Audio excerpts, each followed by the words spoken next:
Merci d'accompagner Liliana dans ce moment intense. Marcelin Dellin en régie. Es-tu prêt? Je signale à tout le monde que c'est donc diffusé sur YouTube et que ce sera en replay. Voilà. Donc, et que seul le jury est amené à poser des questions. Voilà, pour ne pas déstabiliser le candidat. Merci. C'est un examen assez sérieux. Voilà. C'est bon? We go. Très bien.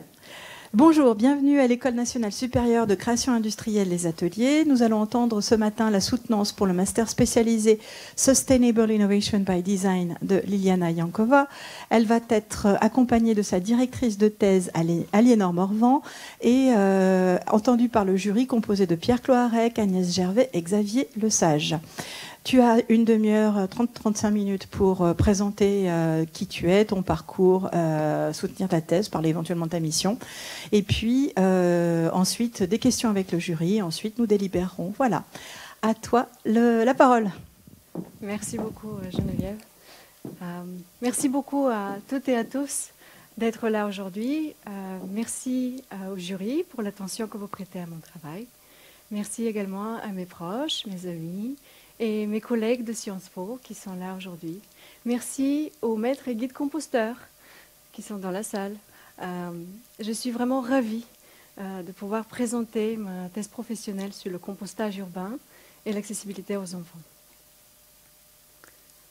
Mon parcours est très varié. Après une double licence en histoire de l'art et littérature comparée, j'ai suivi un master recherche et traduction en littérature botanique. Mes expériences professionnelles, que ce soit dans les éditions, dans l'interprétariat, le conseil académique, l'innovation et l'ingénierie pédagogique, ont toujours gravité autour de la pédagogie et des langues. Une des raisons pour lesquelles j'ai voulu suivre le master spécialisé Innovation durable par le design à l'ESI, c'est de pouvoir mener un travail de recherche en langue française, ma 5e langue dans l'ordre d'apprentissage.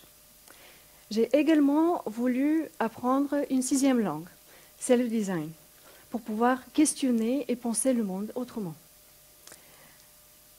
Je suis reconnaissante parce que le design m'a offert l'opportunité d'acquérir de nouvelles compétences et aussi de concrétiser mon envie de donner une dimension durable à mon travail. Car je me suis toujours passionnée pour l'écologie et depuis quelques années, cet intérêt s'est concrétisé pour le domaine de la gestion des déchets, puis pour celui du compostage. J'ai donc voulu savoir ce que le design peut faire pour l'écologie, pour une meilleure gestion des déchets, pour promouvoir le compostage. Nous, l'industrie du design, devrions peut-être commencer à voir la décomposition comme un atout. Cela serait complètement antithétique à tout ce que prend le design. Est-ce que le compostage est si antithétique au design, comme le dit le designer Justin McGurk, ou peut-on dire que la décomposition est déjà un atout en milieu urbain? Ce sont des questions auxquelles je vais essayer d'apporter une réponse avec mes recherches. Pour commencer, qu'est-ce que le design? Qu'est-ce que le compostage? Le compostage est un processus naturel de décomposition de la matière organique en 4 phases: mésophile, thermophile, refroidissement et maturation. La matière organique monte d'abord en température grâce à l'action des micro-organismes tels que des bactéries et des champignons, puis c'est refroidi progressivement et cela prend plusieurs mois. C'est un processus lent qui transforme la matière en engrais riches en nutriments. Le compostage est également une pratique très ancienne, née en Écosse préhistorique. Entre le 3e millénaire avant Jésus-Christ et le 19e siècle, le compostage urbain a accompagné l'essor de l'agriculture. Mais avec la modernisation sanitaire, sociale et technique au 19e siècle, la production urbaine de matières organiques a cessé progressivement d'amender les sols agricoles.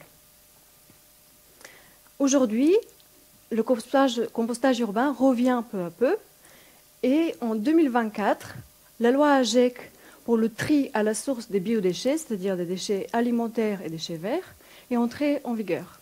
Cela va peut-être changer la donne. Et pourquoi c'est important? Parce que les déchets compostables composent un tiers de nos poubelles.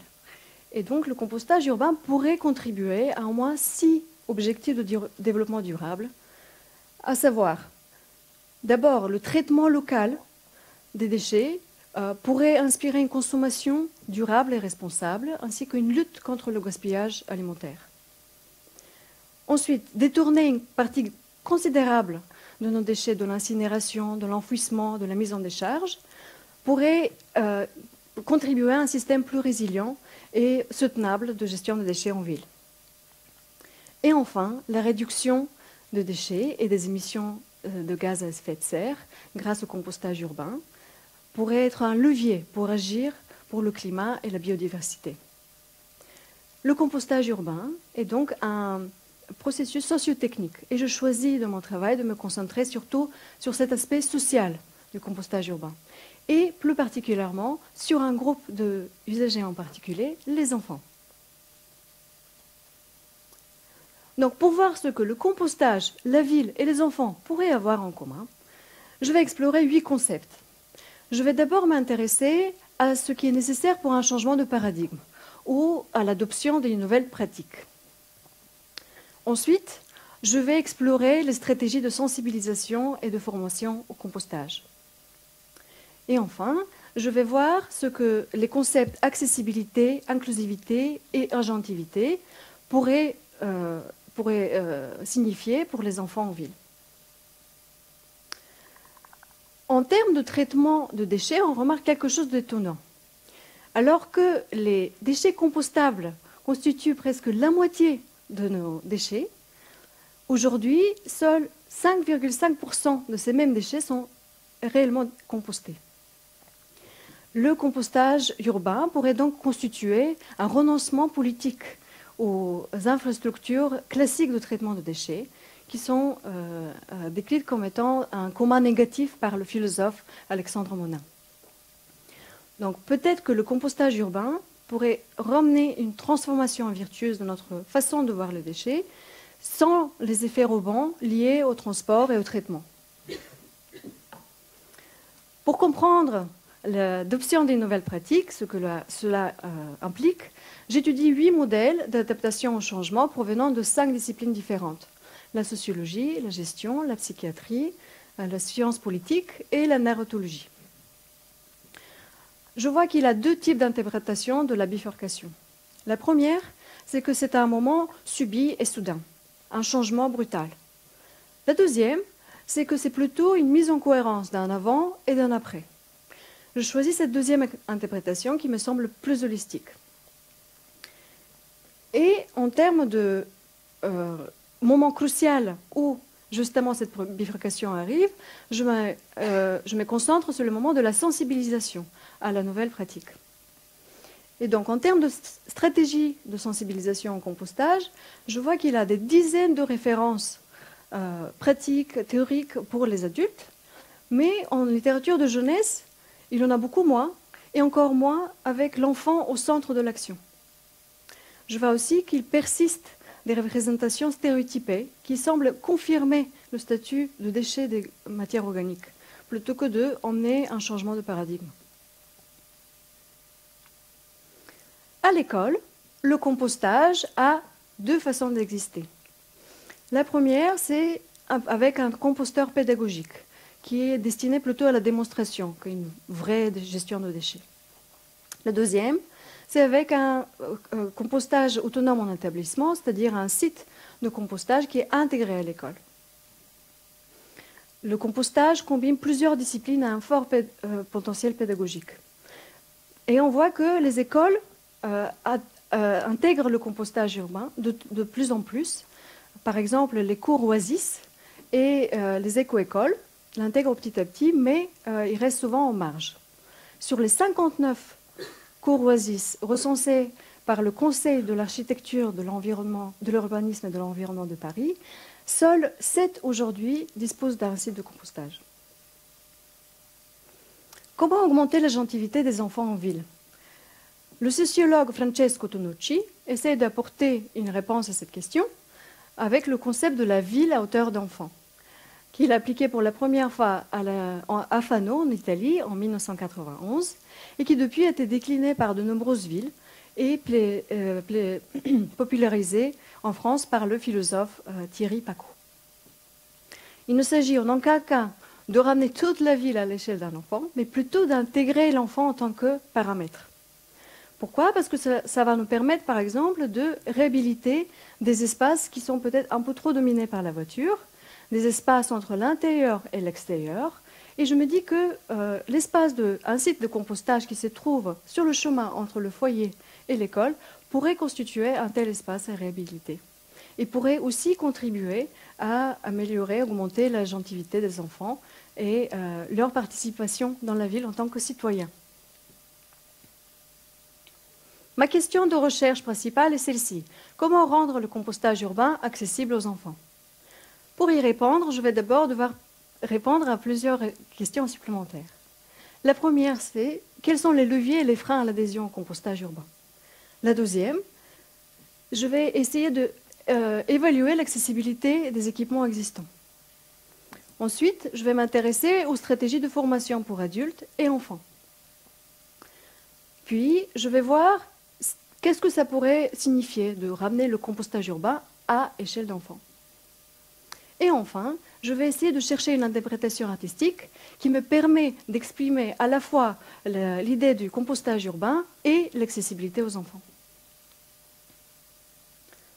Pour répondre à mes questions, j'adopte 9 approches différentes. De la recherche dans plusieurs disciplines, telles que le design, la sociologie, la philosophie et l'histoire, et la modélisation, je vais aller à l'expérimentation, la conception, le maquettage et la mise en situation. J'ai la chance de pouvoir interroger 443 participants dans le cadre de 5 études différentes, dont un sondage national conduit en novembre 2023, des entretiens avec des particuliers et des professionnels du compostage, 2 observations participantes, 3 ateliers destinés aux enfants et un questionnaire.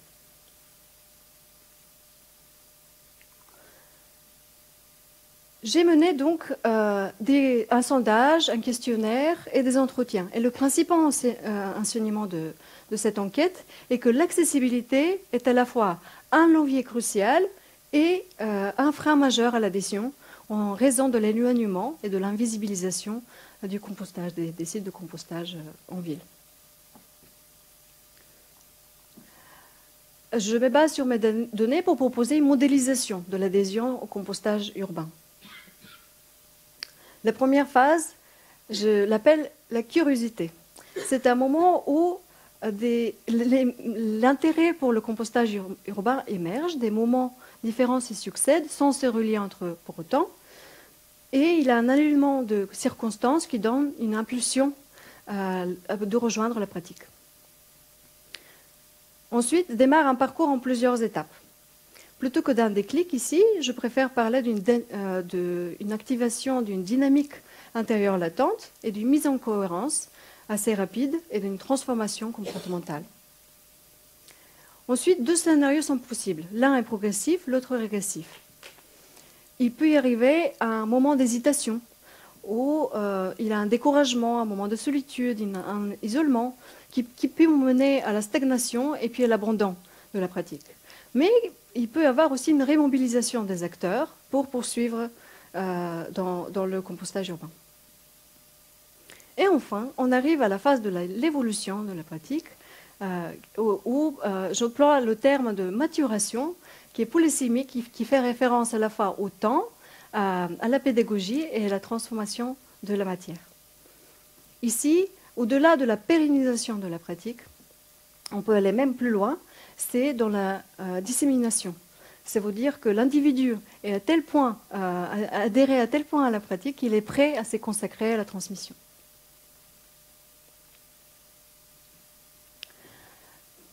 Je propose ensuite une grille de critères, de 6 critères, pour évaluer les dispositifs de compostage urbain existants.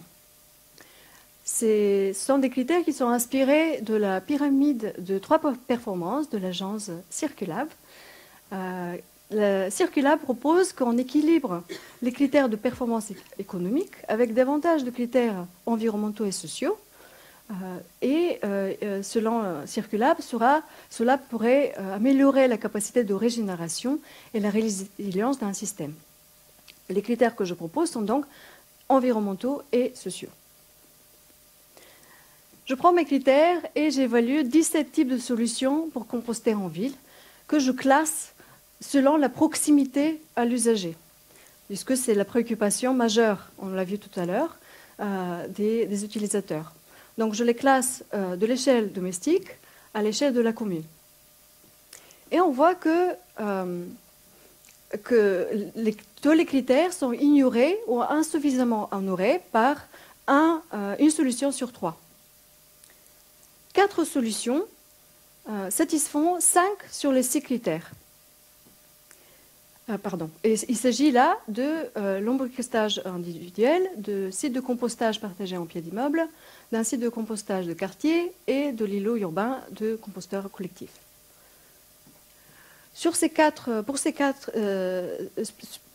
Pour 3 parmi ces 4 solutions, le critère manquant, c'est l'inclusivité. Je vais donc agir sur cet aspect-là. Je choisis cette proposition exemplaire, par ailleurs, pour pouvoir l'améliorer davantage.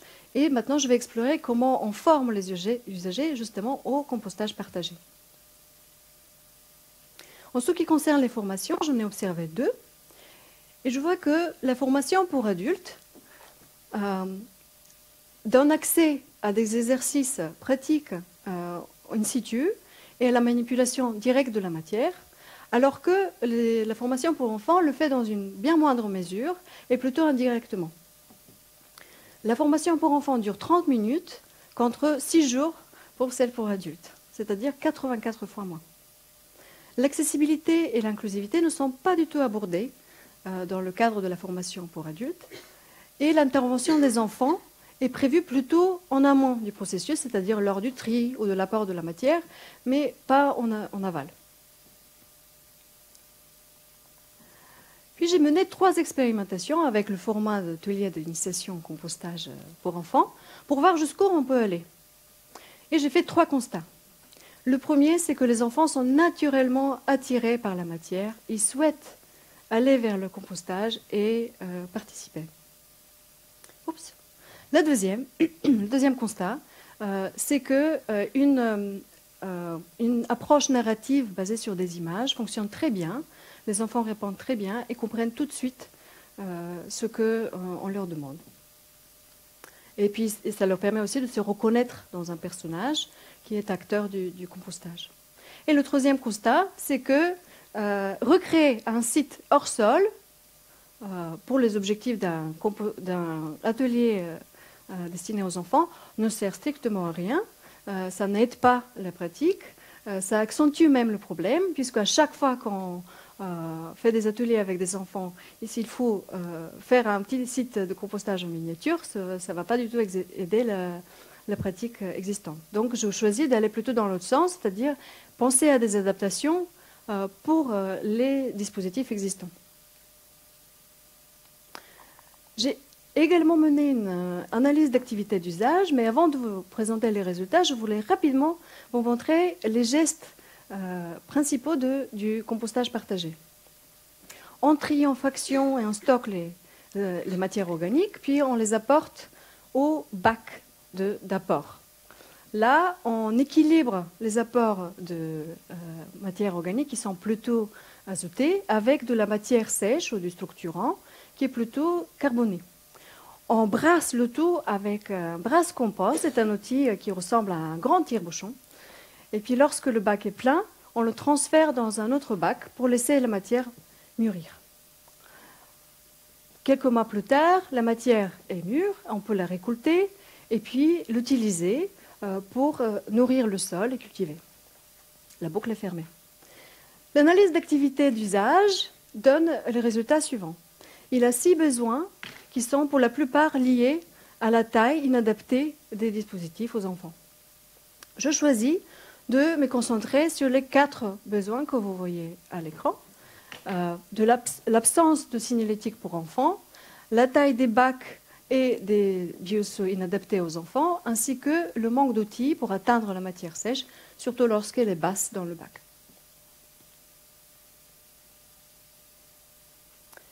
Pour mon projet, je me suis d'abord inspirée du film The Incredible Shrinking Man, L'homme qui rétrécit de Jack Arnold, et des sculptures monumentales de Klaus Audenberg, qui m'ont donné l'idée de faire une iconographie de sensibilisation à ce problème d'échelle, qui incite les adultes à comprendre, enfin éprouver de l'empathie pour les enfants.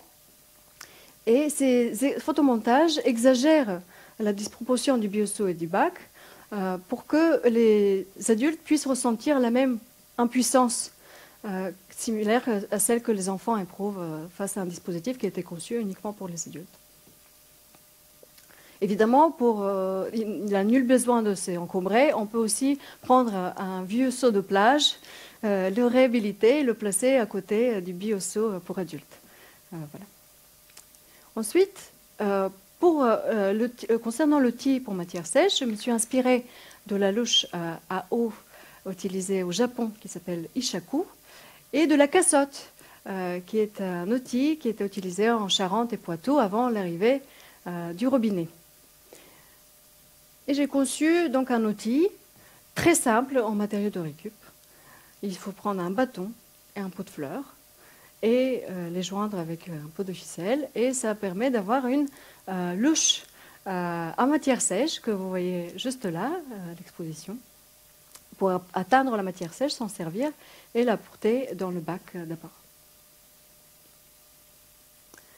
Enfin, je me suis inspirée aussi de l'œuvre de Jan Bauermann, qui répare des bâtiments avec des briques de Lego, de la technique japonaise de réparation de céramique kintsugi, qui sert de l'or pour réparer un objet, et enfin de la mosaïque qui partage le même procédé technique avec le compostage, puisqu'il s'agit d'une réhabilitation, d'un énoblissement de la matière déchue dans les deux cas. Et je propose une signalétique pour enfants en mosaïque qui est intégrée à un marchepied et qui a une double fonction. Elle permet à la fois à l'enfant d'accéder physiquement au bac, mais aussi de comprendre quel est le geste qu'il est demandé à cet endroit précis-là. Dans ce cas-là, il s'agit du geste de l'apport. Et vous voyez cette marche aussi à l'exposition, vous pourrez la découvrir après.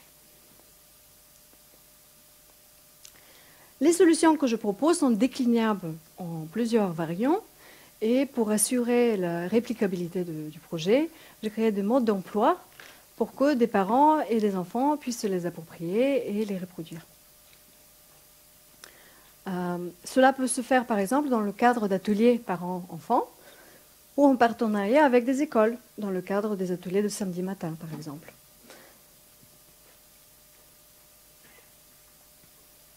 Un de mes formateurs de compostage m'a dit une fois qu'il ne faut pas positionner les bacs de compost près des poubelles, puisqu'on ne se débarrasse pas de déchets, on produit quelque chose. Et cette phrase me marquait, m'a inspiré d'imaginer 20 recommandations pour un compostage urbain partagé, inclusif et intégré, qui sont conçues dans ce forme de parcours. Je propose d'abord comment on peut sortir le compostage partagé de la poubelle, puis comment on peut lui trouver une place qui lui est propre en ville, et puis enfin comment on peut assurer son inclusivité pour les enfants et pas que pour les enfants. J'accompagne ce travail avec 50 termes liés au compostage urbain pour donner envie aux adultes d'adhérer à la pratique, de s'initier à cette pratique.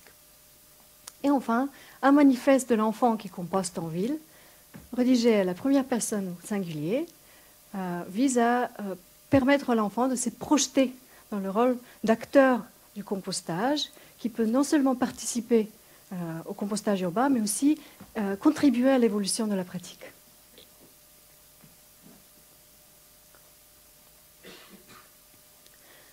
Mon approche pour cette thèse professionnelle et pour le projet est alignée avec celle de designer Ernesto Orosa et le studio 5.5.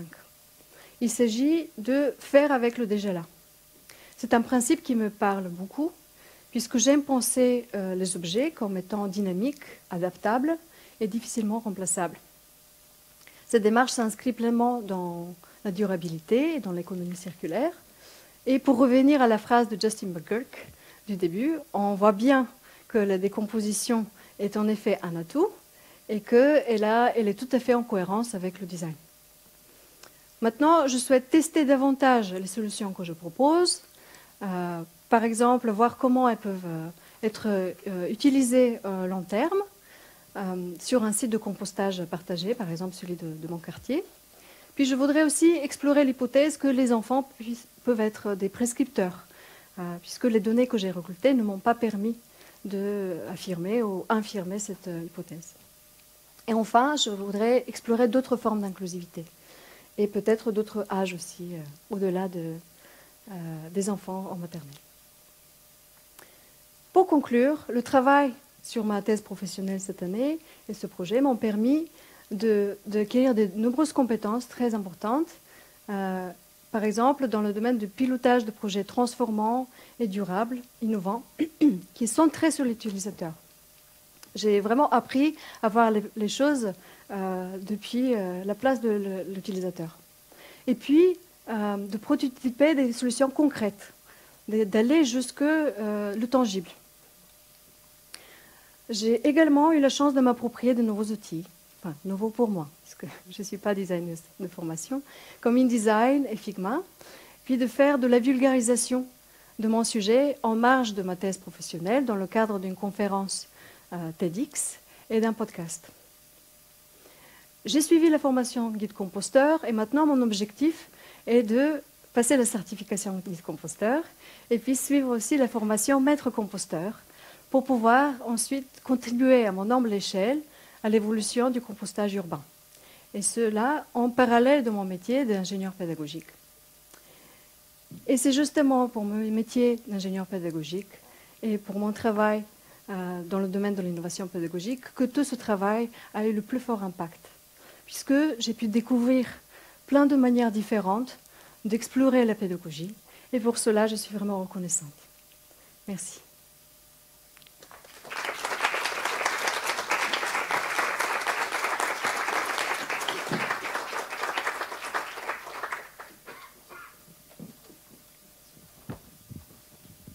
Alors, merci beaucoup Liliana pour ta présentation qui était très complète. Alors, j'ai préparé un petit mot, je vais vous lire.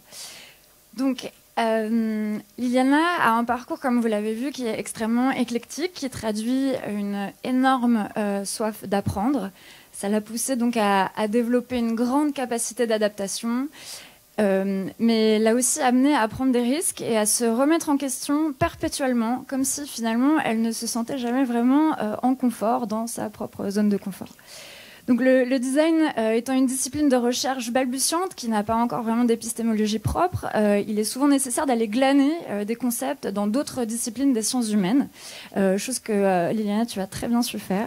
Et donc pour ton mémoire, on a dû circonscrire un peu donc ensemble les limites de cet état de l'art avec une approche multidisciplinaire qui finalement correspond plutôt bien à ton parcours et à ton identité qui est plurielle. Donc lorsqu'elle est venue me chercher, en fait Liliana avait déjà mené un nombre extrêmement conséquent d'entretiens, rencontré des parties prenantes, elle avait su fédérer une communauté d'usage autour d'elle, et donc elle était devenue elle-même usagère de son propre terrain d'étude.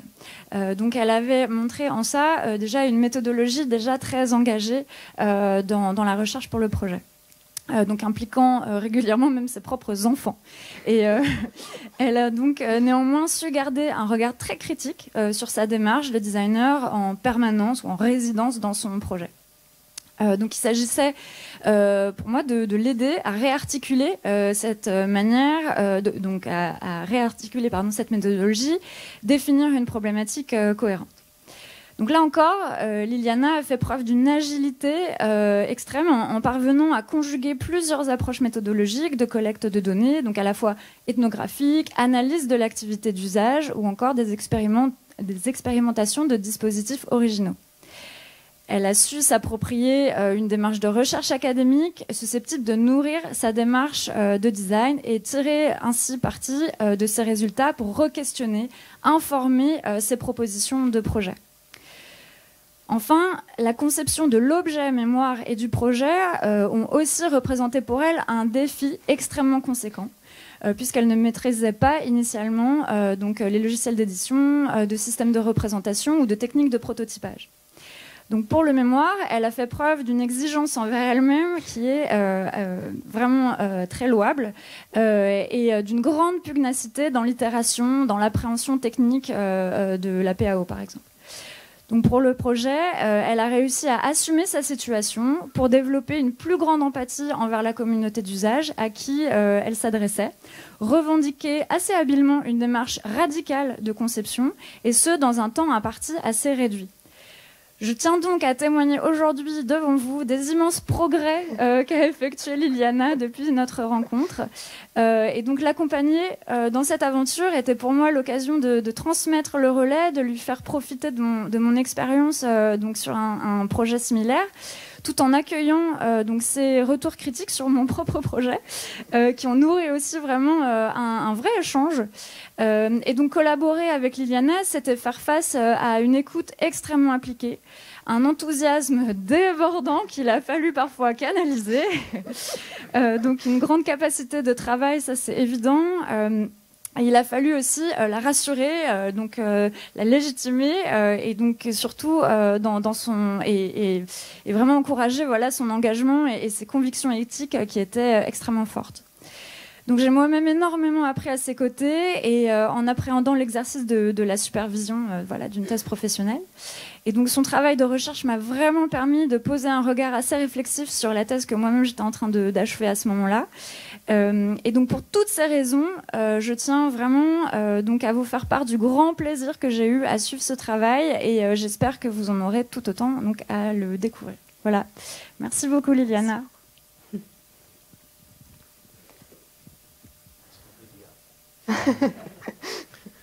En effet, j'ai l'impression qu'il y a beaucoup de choses qui ont été dites déjà.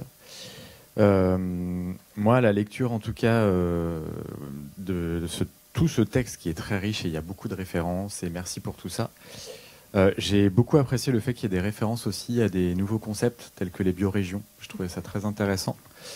La question aussi quand même de départ que je me pose, qui est aussi une question qui pour moi quand même est assez centrale, c'est les enfants certes, mais à un moment, est-ce qu'il n'y a pas aussi un accompagnement quand même un peu, vous le disiez aussi en fin de présentation, est-ce qu'on peut aller au-delà d'autres types de publics, notamment je pense aux parents. J'ai l'impression que le lien, en fait, tout d'un coup, on met sur les épaules des enfants des actes qui incombent plutôt aux parents d'habitude. Donc ça, là-dessus, c'était un peu un questionnement que j'avais, c'est est-ce qu'effectivement, dans un second temps, vous allez justement, une fois qu'on a adapté cette pratique et qu'on a sensibilisé des enfants au compostage, est-ce qu'on s'assure aussi que les parents suivent derrière, parce qu'on le sait, un enfant n'a pas tout pouvoir chez lui, ça dépend des foyers.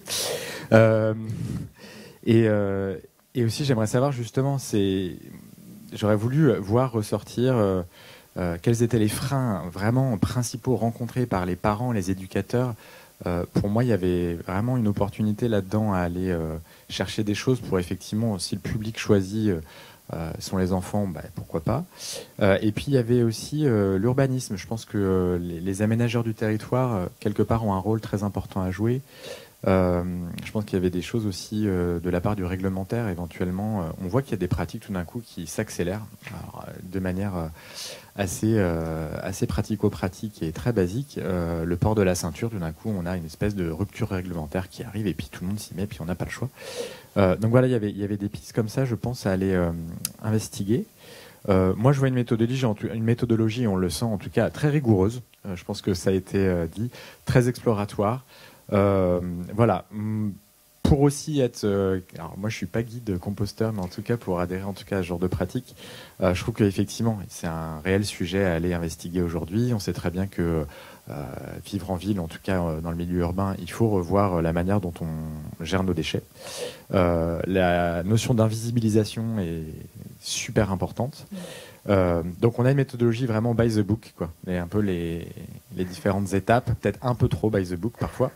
Et ce qui m'intéresserait aussi, c'est de savoir effectivement, est-ce qu'il y a eu des gros échecs, des grosses remises en question, des gros doutes. Et j'ai l'impression, ce que j'entends, c'est qu'il y en a eu quand même aussi. Et c'est bien normal. Voilà. plein de questions sur quelques petites pistes comme ça qui auraient pu être creusées. Et puis la mosaïque aussi. Alors, j'aime aussi, pourquoi pas cette pratique. Mais sur l'esthétique, je pense que, voilà, il y a aussi, je pense, un travail. Et on voit qu'il y a eu beaucoup de réflexions. Donc, sur l'analytique, moi, je vois une grosse force, effectivement. Sur la mise en forme, après, et c'est une bascule qui est souvent assez compliquée à faire. Je suis pas encore certain. J'aurais quelques questions effectivement sur le choix de la mosaïque, le choix de la mise en forme. Je pense qu'on aurait pu aussi développer une autre grammaire d'objets. Et voilà. Est-ce que c'est prévu pour une seconde étape? Parce que moi, j'ai juste une question. Oui. Enfin, il y a une partie de mes questions qui vont exactement dans le même sens. Et donc, je préfère les poser maintenant, comme ça, tu auras tout. Alors d'abord, merci, j'ai appris plein de choses.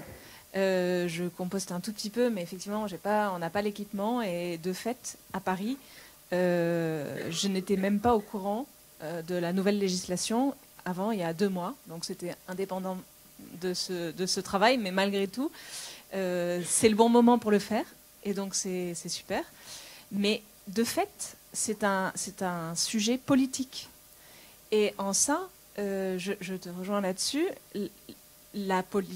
politique dans le sens où c'est le vivre ensemble et le vivre dans la cité, police. Et du coup, il y a quelque chose qui est criant, c'est l'absence de volonté politique d'aménager l'espace de la ville aujourd'hui, ou en tout cas, on le ressent malgré tout, parce qu'on a l'impression que ce ne sont que des patchs positionnés ici et là, et qui ne suffisent pas pour promouvoir une désirabilité de ce compostage. Et c'est ce qui m'a manqué un petit peu malgré tout dans ce travail. Il y a 2 questions. Il y a une question qui est très importante et que tu as abordée, et je te remercie, c'est la question de la narration. Sortir le compostage de la poubelle, c'est une superbe voie. Trouver des mots, c'est déjà magnifique. Mais trouver ensuite, effectivement, un vocabulaire de forme ou quelque chose dans l'urbanisme qui permette de l'affirmer comme quelque chose de positif, ça, c'est une piste que tu pourrais saisir et creuser, non pas à l'intention des enfants, mais à l'intention des citoyens lambda, tous, qui, eux, pourront ensuite accompagner leurs enfants. Alors, le fait d'avoir choisi les enfants, pourquoi pas? Moi, je suis assez convaincue qu'ils sont dans une certaine mesure prescripteurs. On le voit bien, ils nous poussent quand ils reviennent de l'école avec des savoirs nouveaux. Ils veulent les expérimenter et ils nous font prendre conscience de certaines choses. Et donc, pourquoi pas ces pistes-là? Absolument. Mais c'est comme si j'avais l'impression que c'était pour éviter de travailler sur le vrai sujet, qui est encore très compliqué aujourd'hui, et qui doit, je pense, impliquer des acteurs aussi politiques, urbanistes, etc. Et donc ça, j'aurais aimé avoir des questionnaires pour ces gens-là. Pourquoi est-ce qu'il n'y a pas d'avantage? Quels sont les freins qu'eux ont? Parce qu'il y a une politique, on l'a bien vu, puisqu'il y a une loi. Donc quels sont les freins qu'eux rencontrent et quel est le nœud qui permettrait, qu'il faut dénouer pour créer davantage d'accélération dans ce sujet-là? Puisqu'il y a d'une part beaucoup de gens qui compostent et de façon très dynamique et les maîtres composteurs, tout ça, j'ai découvert que ça existait. J'ai découvert plein de choses, et ça c'est super. Donc ton travail en lui-même et la narration qui était très claire et très didactique est un travail déjà de pédagogie de grande qualité, donc merci. Et ça donne envie d'aller encore plus loin et de l'approfondir. Et voilà. Et donc, effectivement, de sortir le compostage de la poubelle. Et ça, je trouve, c'est vraiment, moi, ce que je retiens. Amener un processus de désirabilité, de conception pour augmenter la désirabilité. Pourquoi pas proposer aux gens de le faire eux-mêmes et donc avoir un mode d'emploi, puisque c'est dans la culture un peu de tous ces gens qui compostent aujourd'hui. Mais mon problème, c'est que les gens qui compostent aujourd'hui et qui ont cette culture le font déjà. Ce qui est important, c'est ceux qui ne le font pas. Et d'ailleurs, dans les interviews que tu as menées, les adultes trouvent ça dégoûtant, sale, et c'est la poubelle. Donc, de fait, il y a quelque chose là-dedans qui est intéressant et qui est une vraie source. Il y a déjà beaucoup de matière à exploiter pour questionner ça et peut-être aller encore plus loin là-dedans. Mais pour moi, il y a déjà beaucoup de pistes et je te remercie beaucoup pour ce travail qui était passionnant. Merci. Alors, on peut te donner peut-être la possibilité d'abord de répondre. D'accord. D'abord, je vous remercie vraiment pour ces retours très constructifs que je note et sur lesquels, évidemment, je vais travailler. Je vais essayer de répondre à toutes les questions qui ont été posées. Je suis tout à fait d'accord. Je mets trop de pression sur les enfants. Je mets un poids trop lourd sur eux. Et c'est une limite de mon travail, c'est que j'ai eu du mal à trouver l'équilibre entre l'exploration du côté adulte et du côté enfant. Puisque mes données proviennent surtout des adultes, mais je m'intéresse au public des enfants. Pourquoi j'ai fait ce choix de me concentrer sur les enfants? Parce qu'au départ, et ma directrice de recherche pour en témoigner, j'étais partie sur un Robert du compostage. Enfin, c'était vraiment un travail extrêmement diversifié, généraliste. Je voulais tout aborder sur le compostage, tous ses aspects, toutes ses dimensions, tout m'intéressait. Et il fallait absolument atterrir sur quelque chose de concret, de tangible, de très spécifique, pour pouvoir aller assez loin dans les détails. Et donc j'ai dû faire, à un moment donné, le choix de me concentrer sur un groupe d'utilisateurs spécifique et aborder les choses à travers leur point de vue. Donc c'était tout à fait une partie pris. Et évidemment, je souhaite poursuivre le travail et l'étendre à d'autres groupes, me concentrer plus sur les adultes. Et le kit que j'ai créé avec donc les 3 dépliants, il a bien dedans le glossaire qui vise les adultes pour leur donner envie de composter.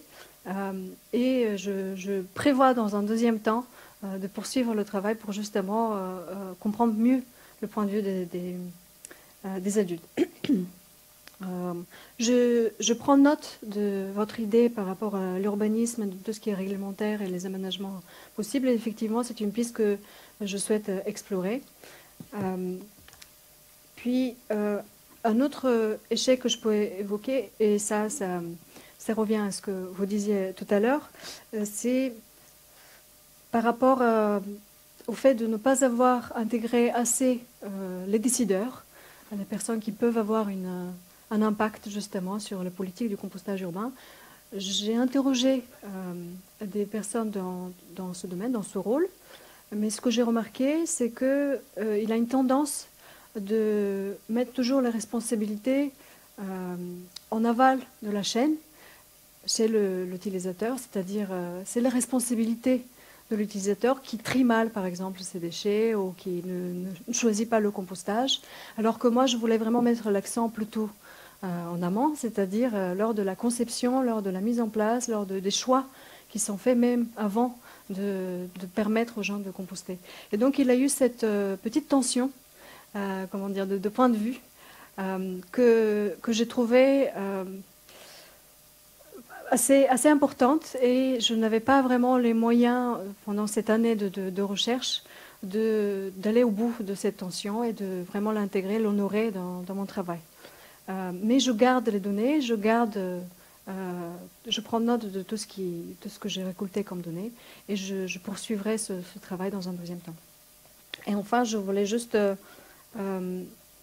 dire que les 20 recommandations, effectivement, à la fin du mémoire, c'est une tentative, peut-être un peu timide, d'intégrer l'élément politique, c'est-à-dire ce sont des recommandations qui, finalement, sont destinées aux décideurs, justement.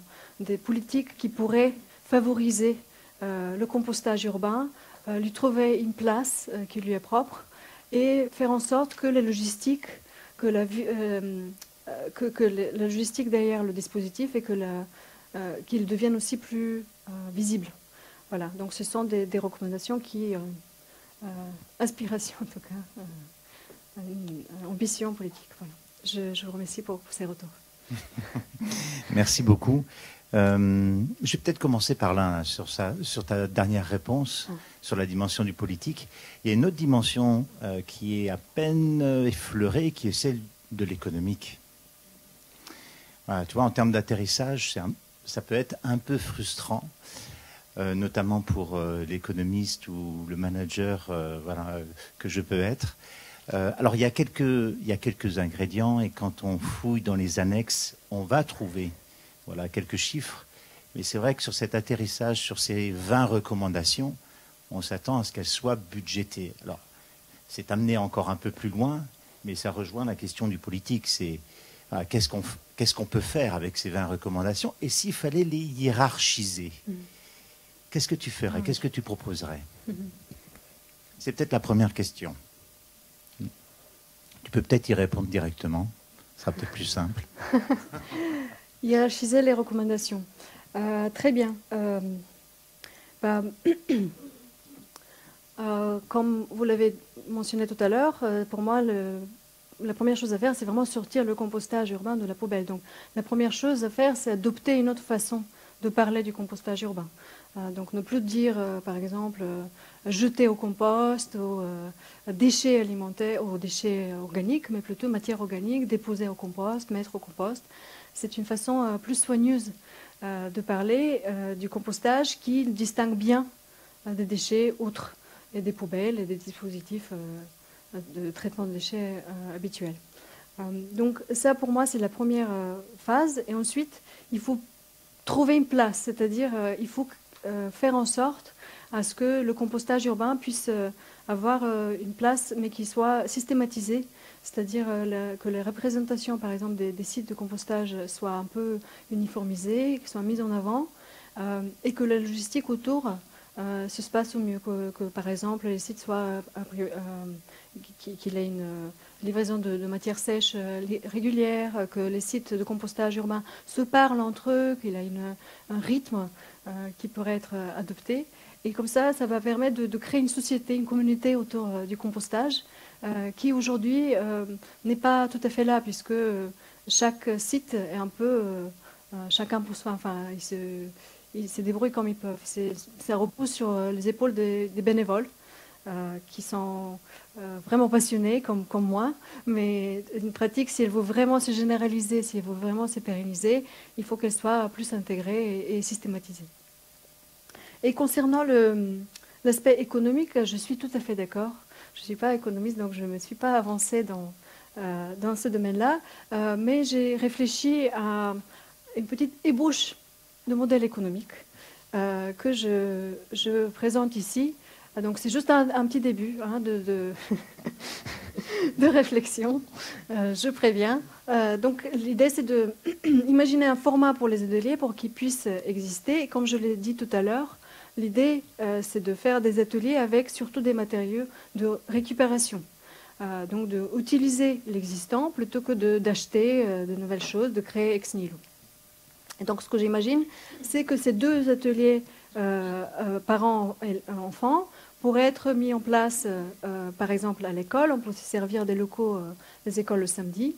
Ou par exemple les centres Anime de Paris pourraient servir à ça aussi. Et ce sont deux ateliers très différents, puisque l'un est très court, celui pour la louche est très simple, alors que l'autre est plutôt dans la durée, parce que pour faire une mosaïque, il faut quand même du temps.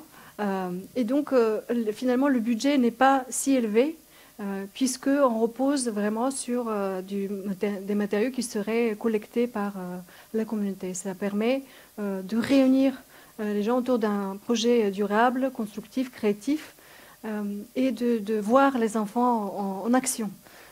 Donc voilà, le porteur du projet serait une association qui va s'appeler Comme en mémoire, Composter en ville, un jeu d'enfants. Je trouve que c'est un très bon nom pour une association. Voilà. Même si les nouvelles ne sont pas très bonnes au niveau du pass culture, je pense qu'on est quand même budgétairement, ça se tient. J'ai aussi, moi, apprécié, bien évidemment, l'état de l'art. On a vraiment un panorama de toutes les théories, de toutes les notions, les approches. Mais là aussi, quand même, il y a foison. Je pense que... Et c'est intéressant, et j'ai découvert moi-même un certain nombre de notions, de théories, mais voilà, si là aussi il fallait faire quand même un petit choix, et sur la suite, quelles sont celles de notions, de théories qui te semblent les plus porteuses? Voilà, maintenant que tu as terminé ce premier travail de recherche, voilà, s'il fallait choisir une approche, une théorie, ce serait laquelle? Je trouve, donc effectivement, j'ai incorporé beaucoup de théories, beaucoup de concepts différents dans mon travail, puisque j'ai voulu adopter une approche pluridisciplinaire, riche en matière. Je pense que les meilleures approches ou les meilleurs concepts que j'ai intégrés ne sont pas dans la mémoire. Je pense que j'ai encore à les découvrir et à penser à comment je pourrais les intégrer dedans. C'est-à-dire que le travail ne s'arrête pas là. Donc j'ai pioché un petit peu des concepts dans différentes disciplines. J'ai beaucoup apprécié me plonger dans l'histoire du compostage de cette pratique et de sa signification de point de vue sociologique. Ça, c'était vraiment très intéressant. Mais le concept le plus important n'est pas encore là. Donc j'ai à le découvrir et je prends note de toutes vos recommandations de lecture. Très bien. Et puis peut-être une dernière question. Je vois qu'en introduction, tu présentes vraiment le design comme une 6e langue. Oui. Voilà. Et donc, pour rebondir sur les questions qui ont été aussi énoncées par mes camarades, au terme de ce travail, d'un point de vue peut-être plus réflexif et critique sur les approches que tu as mobilisées et les approches de design, voilà, quel serait ton retour? Quelle est la spécificité de cette langue? Et peut-être une question pour aborder un peu les limites aussi de ton travail et revenir peut-être sur ce qui a été peut-être un peu plus compliqué pendant ce travail. Merci pour cette question. Je vais commencer par un exemple. Donc, j'ai mené mon travail de recherche sur le compostage urbain, puis ça s'est commencé à se concrétiser dans le domaine des enfants et le compostage urbain. Et puis, j'ai eu cette magnifique idée de faire une aire de jeu et un site de compostage réunis en un, 2 en 1. Et donc, j'en ai parlé à ma directrice de recherche. Elle m'a dit, oh là là, attends, c'est beaucoup, c'est complexe, comment tu vas faire ça? Il faut étudier les normes de sécurité, l'hygiène, les pratiques, les réglementations, tout ça. Et je me rends compte qu'en fait, puisque j'étais portée par un élan de design, de volonté de créer, d'imaginer de nouvelles choses, de concevoir, d'aller loin, d'innover, de faire un projet vraiment grand. En fait, je m'éloignais de mon problème. Je n'allais pas proposer une solution à mon problème. J'étais vraiment, je me suis fait emporter, je me suis laissée emporter. Et c'était ça le problème. Et donc c'est ça le regard critique que j'apporte à ma volonté de m'approprier les outils de design. C'est qu'il fallait que je me rappelle en permanence que je dois rester près de l'utilisateur et ne pas m'éloigner dans quelque chose que moi j'imagine qui serait la solution magnifique. Pourquoi pas faire les enfants sauter, grimper sur des bacs de compost? Non, c'est plutôt aller voir ce qui existe, vraiment comprendre les problèmes, identifier les besoins, c'est concentrer vraiment sur les besoins réels, et puis essayer d'y apporter une réponse qui ne soit pas hors sol, mais qui soit vraiment ancrée dans la réalité et qui soit applicable et utilisable immédiatement. Donc voilà, c'est ce que j'ai essayé de faire. Et la mosaïque a été vraiment une façon pour moi de trouver ce langage qui me permet de faire quelque chose de concret dans l'immédiat et qui soit tangible pour mes utilisateurs. Voilà, donc c'est ça ma réponse. Merci beaucoup. Merci.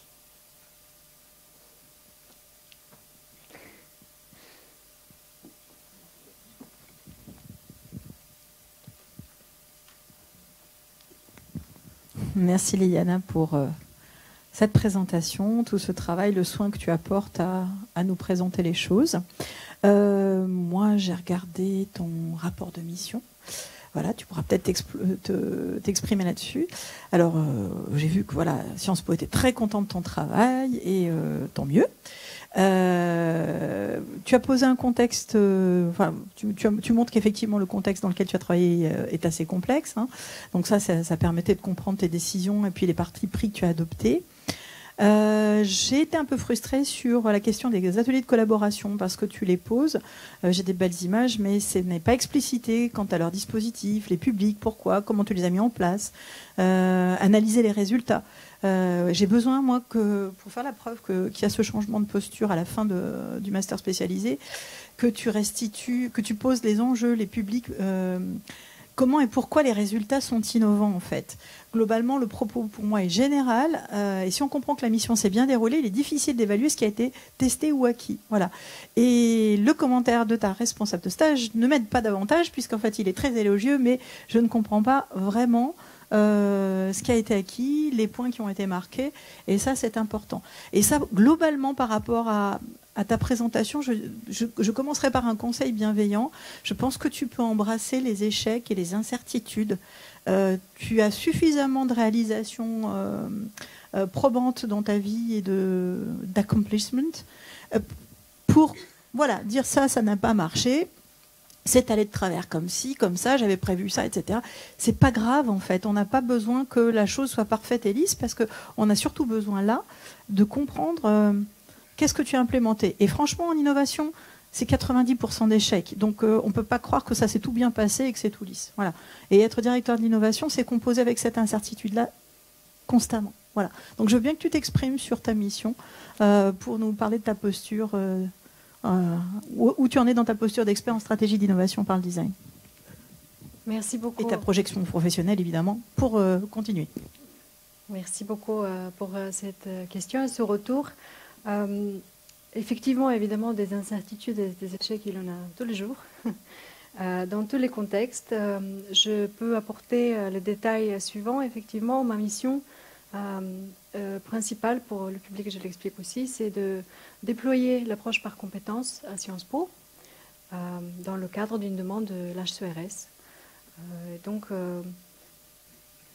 C'est un projet innovant et je choisis d'apporter une approche design qui en soi est aussi innovante dans un contexte d'une station comme Sciences Po. Et donc un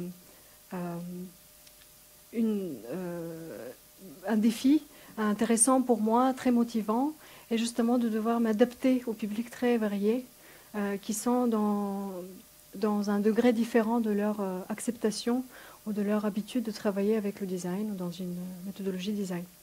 Et ça, je trouve ça vraiment très passionnant, parce que la première chose à faire, c'est vraiment de s'adapter au rythme et aux besoins des autres qui sont très variés, des différentes équipes. C'est pour cela que j'ai parlé justement d'une complexité. Ça ne veut pas dire compliqué, ça veut dire juste complexe et donc varié et riche. La partie innovante du projet, c'est qu'on pourrait évidemment adopter une nouvelle approche en enseignement si on le fait avec les anciens moyens, comme on a toujours fait quand on a toujours adopté de nouvelles réformes d'enseignement. Ça veut dire qu'on va obtenir le même résultat qu'avant. Mais si là, on souhaite vraiment obtenir une transformation de l'enseignement, de notre façon de penser la pédagogie et l'information, là, il faudrait aussi adopter des moyens qui sont innovants. Et c'est pour ça que je pense que le design peut vraiment m'aider à changer le paradigme, à un petit peu casser les codes et essayer d'aider toutes les parties prenantes du projet de réfléchir en grand, d'avoir une grande ambition et une grande imagination pour aller le plus loin. Et donc c'est ça qui est vraiment intéressant pour moi, c'est de voir les échecs finalement et les situations plus compliquées comme une opportunité de faire différemment et d'aller ensemble vers quelque chose qu'on ne connaît pas, on n'a pas d'idée comment exactement on va intégrer les compétences dans nos enseignements, mais de faire ce chemin ensemble. Ok, alors je vais te pousser encore. J'aimerais que tu me dis, ok, des publics avec des maturités différentes, des besoins d'adaptation, ok. La messe, c'est bien. Ce que j'ai besoin de savoir, c'est un exemple particulier où ça n'a pas marché comme tu voulais, ou alors ça a bien marché, à ta surprise. Voilà. Tu dis des publics différents. Alors, je ne sais pas, prends-nous un sujet, par exemple, un exemple de public différent, et puis quelque chose que tu as voulu leur faire faire et comment tu as dû t'adapter. Voilà. D'accord. Donc, les publics différents sont, par exemple, je travaille avec des responsables pédagogiques, je travaille également avec des directeurs d'école, mais aussi des responsables de différentes directions de Sciences Po. Donc, mon projet vraiment intègre toutes les unités à Sciences Po, tant les unités qui portent sur l'enseignement que tout ce qui est extracurriculaire. Et pour donner un exemple précis d'un atelier qui était intéressant et un beau défi pour moi, c'est un atelier que je menais avec la direction de la vie étudiante à Sciences Po, qui sont vraiment très intéressés par le sujet, mais qui ont besoin d'être inspirés pour passer à l'action. Et donc, j'ai vécu j'ai dû essayer de les aider à avancer, comme moi, j'ai pu apprendre à avancer lors de mes cours ici à l'ENSI, en master spécialisé d'innovation par le design, lorsqu'on nous poussait à aller jusqu'à la production, à prendre le crayon, à prendre les ciseaux, à commencer à créer, à réfléchir et vraiment aller jusqu'au tangible. Et donc, lors de cet atelier, il avait de très belles idées dans tous les sens, ça fusionnait, mais personne ne prenait le crayon. Et donc, ce que j'ai fait, c'est que je me suis mise au centre pour vraiment prendre note et essayer de donner une forme aux choses. Et à un moment donné, j'ai dû céder le crayon et le passer aux autres. Et tout le monde a finalement eu un crayon dans la main et s'est mis vraiment, pour la première fois, ils m'ont dit, ils n'ont jamais fait ça en réunion, vraiment à créer des concepts et à faire un brainstorming. Et donc, à la fin, on a eu un bel objet de création, d'idéation, qui nous a servi à vraiment accélérer le projet. Et j'ai beaucoup apprécié de faire ça. Et c'était pas évident parce qu'il fallait quand même un petit changement culturel de la façon habituelle de faire une réunion, qui est vraiment dans l'échange oral. Et plutôt là, on est passé dans l'échange par le biais d'un objet. Et voilà, l'objet, finalement, c'est une des choses que j'ai appris cette année. Parler autour d'un objet, c'est réunir autour d'un objet, créer un objet qui porte la conversation, qui porte les idées, est extrêmement bénéfique. Et ça fait avancer tout le monde, non seulement dans le projet, mais aussi dans la façon de faire.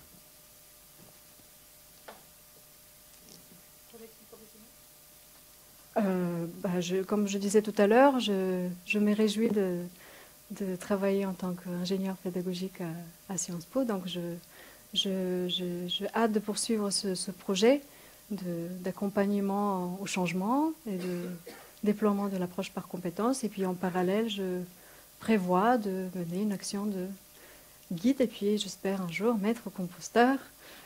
C'est un titre un peu pompeux, mais j'aime bien le compostage. Voilà.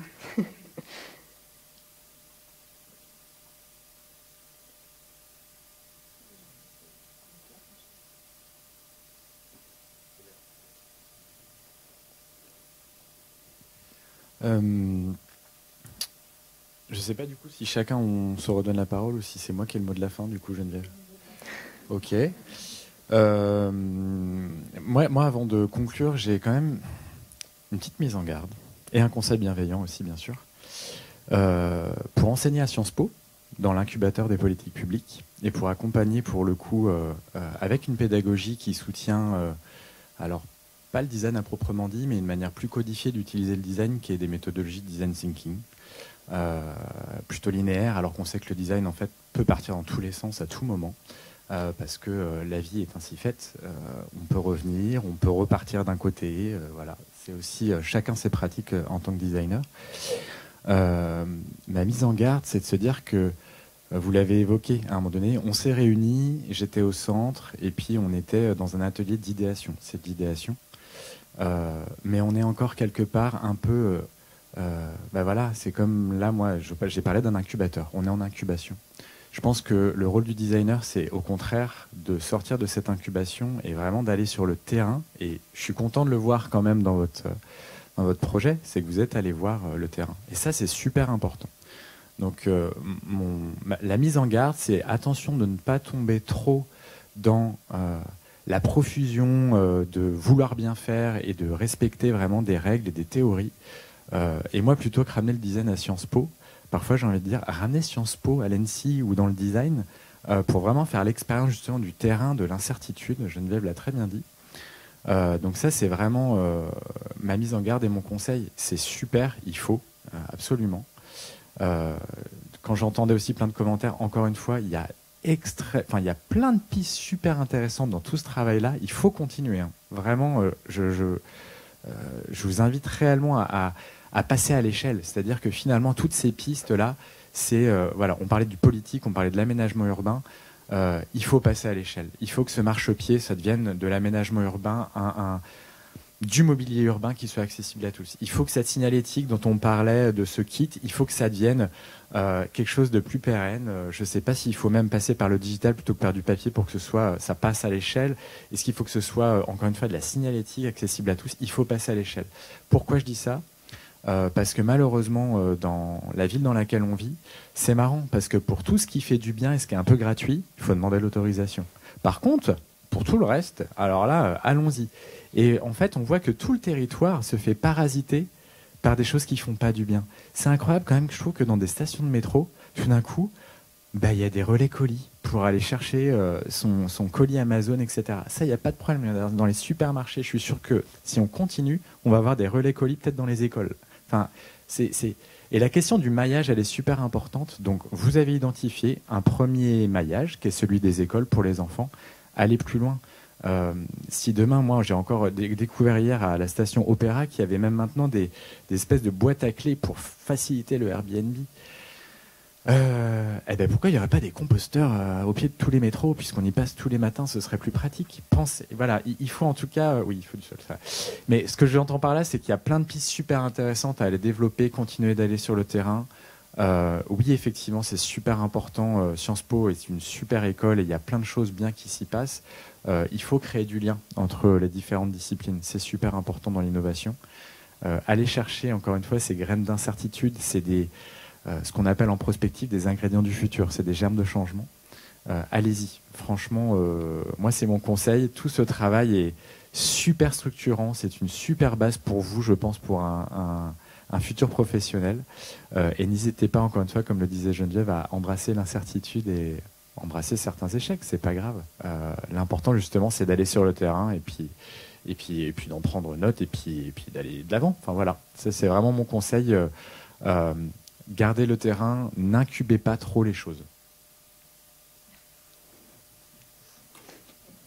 Ça marche. Merci beaucoup. Merci beaucoup Liliana, merci beaucoup au public pour son attention. Merci à Marcelin Delain pour la régie vidéo. Je vais vous inviter maintenant à sortir dans le couloir pendant que le jury va délibérer. Merci.